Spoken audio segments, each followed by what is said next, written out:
Hello friends, I am so excited to be bringing you my newest make. So this is the Curio Clock make that I did. I kind of had the idea of pumpkin patch. That's what came to mind when I first started looking at this Curio Clock, and I don't know, it kind of changed a little bit along the way. And actually, it changed a lot from what I was originally thinking, which was to make some kind of a pumpkin patch on the inside here behind a gate. It kind of went a little dark side. And so I love stories. I have said that before, that I tend to make up stories for the paper dolls. And so I love this guy right here.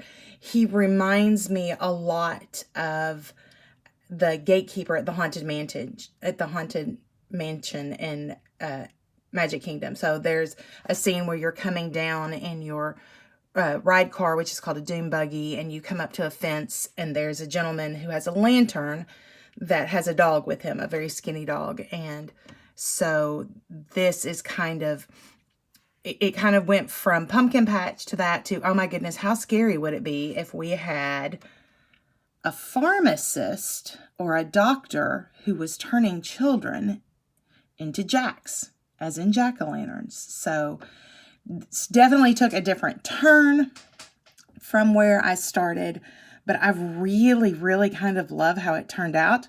I used the black Halloween Curio Clock. Then I used some alcohol inks. This rim is pure silver when you get it, and I used alcohol inks to give it kind of a green and brown look. I know I used mushroom in there, and I think I used a felt that had some of the oceany colors on it. So the very back here where the window is with the pharmacist, they're paper dolls. And then I stamped from one of the new release stamp sets. I think it's the one that has the mummy on it, his little jack-o'-lantern Halloween bucket, and colored that and attached it to the head. I added the sign in the back that is the pharmacy sign, just so you could see the word pharmacy. And then behind his head, you see a little more writing. To the side here, I added a urn with some moss on it and a pumpkin. Now, I did something really fun with these pumpkins. So I had the choice of either going like really dark and scary or just kind of scary. And I wanted my pumpkins to have kind of that dewy morning gloss to it.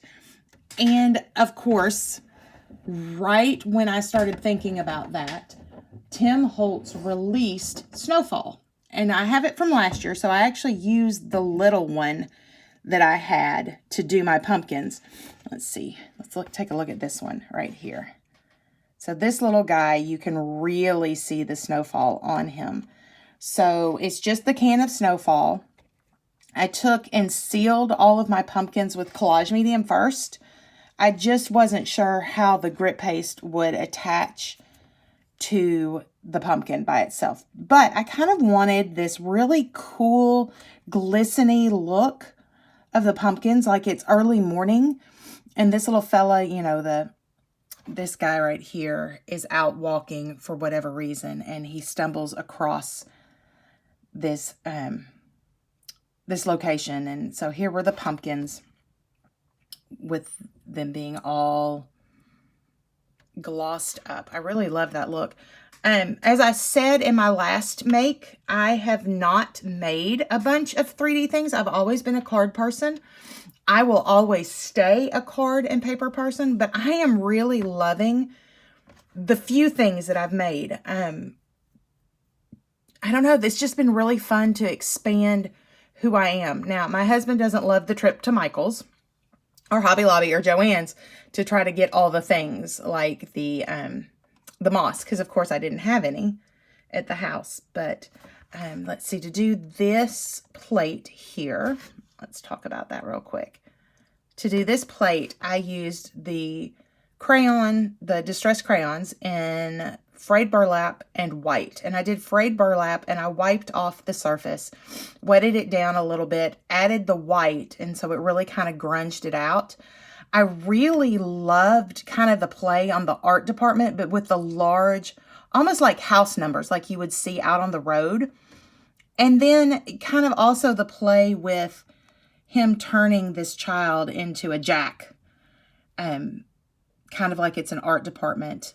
I still have little flaws that I, of course, see. Like I can see some of the hot glue that's holding pieces in place that I'm going to have to figure out as I do more and more of these. But here he is.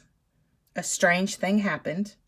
I absolutely love it. It sits on one of the vignette boxes. I actually cut it down so that it would be thinner. So here's the side. The vignette box was about another inch or so out, and I didn't want it much thicker than the clock base because I just wanted to add a pumpkin and a little bit of moss. For this make, I did not make it a 360 make. I did add some of the Crypt Grit paste to kind of grunge it up. I painted the box with black soot paint, the